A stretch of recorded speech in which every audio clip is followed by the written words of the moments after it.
Hey there, I'm Ron Pereira of Gimba Academy, and I'd like to welcome you to this first module of our 5S course. Well, by the end of this module, you'll know what 5S is and why it's so important no matter what type of industry you work in. And finally, you'll know where the original concepts of 5S started. And as a small hint, it doesn't seem to be Japan like so many think it to be. Well, let's get started by first answering the question, what exactly is 5S? Well, formally defined, 5S is a method of creating a clean and orderly workplace that exposes waste and makes abnormalities immediately visible. As an aside, this particular image has an interesting story behind it. The man on his hands and knees polishing the floor just happens to be the president of this manufacturing company. You see, at this company, nearly all employees, including senior management, come to work 30 minutes early every day in order to clean and tidy things up.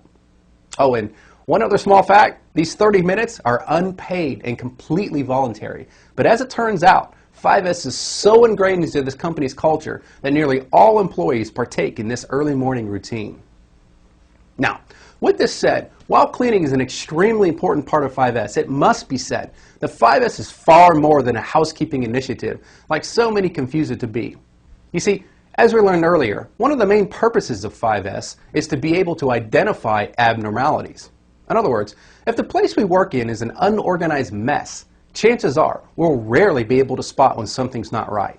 But if we have things neat, clean, and tidy, we're far more likely to identify when something isn't right.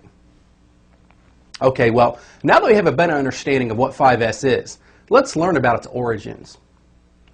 Well, when someone refers to 5S, they're generally referring to 5 Japanese words that start with S. But it would seem, contrary to what many people assume, the origins of 5S may not be Japanese after all. In fact, Henry Ford's Can-Do program, which stands for cleaning up, arranging, neatness, discipline, and ongoing improvement, seems to be the obvious precursor to what we call 5S today. And that actually seems very logical, since the Japanese studied Ford's methods shortly after the war ended. But to be sure, the 5S we're focused on in this course, and in most lean manufacturing situations, is based on 5 Japanese words. They are seri, which is commonly translated as sort, seiton, which means to straighten, seiso, which means to sweep or shine, seiketsu, which actually means to sanitize, but is most commonly referred to as standardized today. And finally, shutsuke, which means self-discipline or sustain. Now, later in the module, we'll dive a bit deeper into each of these 5 steps. But before then, let's spend some time talking about why 5S is so important, no matter if you work in a machine shop or a hospital. Well, the first reason 5S is so important is its impact on safety. There could be no debating the fact that a cluttered and chaotic work area is often an unsafe work area. Well, 5S at its core should always focus on creating and maintaining an organized and safe workplace. The second reason 5S is so important is that it helps us identify and eliminate waste, or muda. Now, most people are amazed at how much more productive they are once their work area is decluttered, cleaned, and organized. Again, these people I'm referring to could be a machine shop operator, or an accountant who sits behind a desk all day, or even a nurse who works 12 long hours each night and just wants things to be in their place when they need them. The third reason 5S is so beneficial is the fact that it's low cost and very high impact. You don't need to spend a lot of money to improve 5S. In fact, you could very well make some money if you sell items you no longer use or need. Next, done correctly, 5S gets everyone in the company involved. It doesn't matter if you wear a suit and a tie or a hard hat. 5S knows no boundary. So it's the perfect opportunity to bring folks that wouldn't normally interact with one another together. To be sure, this type of collaboration makes companies much stronger. Another reason 5S is so important is the simple fact that adherence to standards is a key to Kaizen. And since 5S is a standard in and of itself, it goes without saying. If you can't do 5S, you can't do lean. In fact, 5S is a key building block for most of the lean tools and concepts used today, such as one-piece flow, total productive maintenance, and single-minute exchange of dies. As they say, without 5S, you can indeed forget the rest. Okay, well, now that we have a better understanding of why 5S is so important, let's discuss each step of the process. But before then, let me just say that in the coming modules of this course, we're going to explain exactly how to go about executing each of these steps in your workplace. Well, the first step is sort.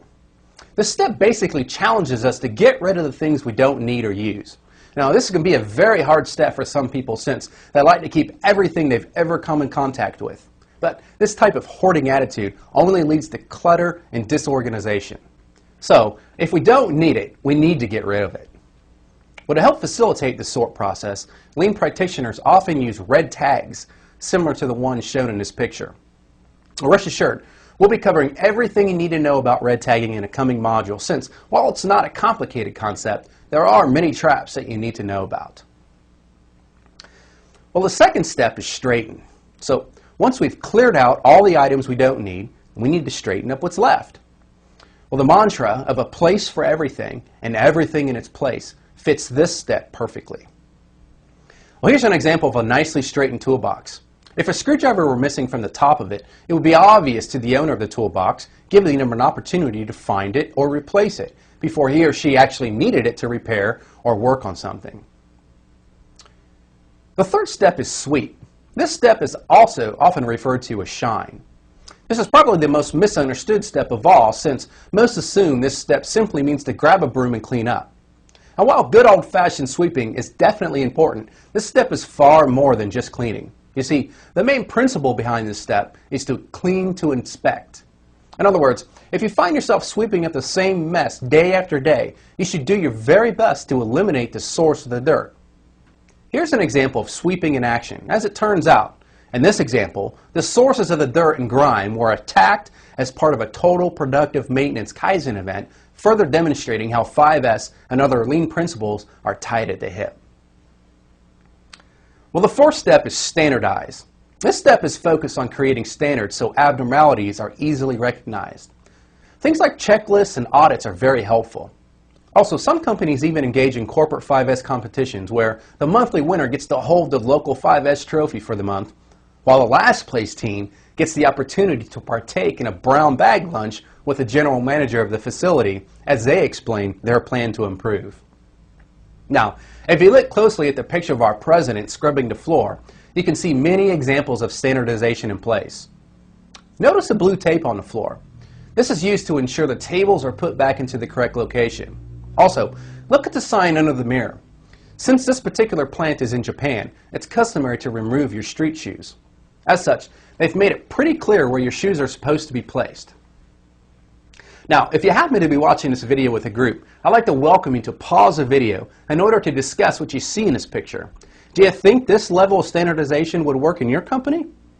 You might want to take some time and discuss this as a group. All right, well, finally, the last step of the process is self-discipline. Now, the key to this step is to apply positive tension. In other words, if your 5S improvements are to sustain, it must be made clear that this is how we intend to operate as a company. It's similar to a rope. If a rope is pulled tightly and someone comes along and tugs on it, we get an immediate response. However, if the rope is loose and we pull on it, we may not realize it as quickly. So this really gets back to being able to identify abnormalities. With positive tension, we can identify issues immediately. With loose or no tension, we don't. All right, well, this wraps up this 5S overview module. Obviously, we've only skimmed the topic of 5S in this video, but rest assured, by the end of this course, you and your organization will know exactly how to deploy 5S throughout your company, no matter what type of industry you work in. Well, throughout this course, we're going to take you on a deep dive into topics like red tagging, standardization, visual controls, and much more. Oh, and I almost forgot. You'll also witness me practicing what I preach as I work on bringing a little order and sanity to this little disaster behind me. But until then, on behalf of all of us at Gemba Academy, I'd like to thank you and wish you all the best as you progress on this never-ending journey of continuous improvement.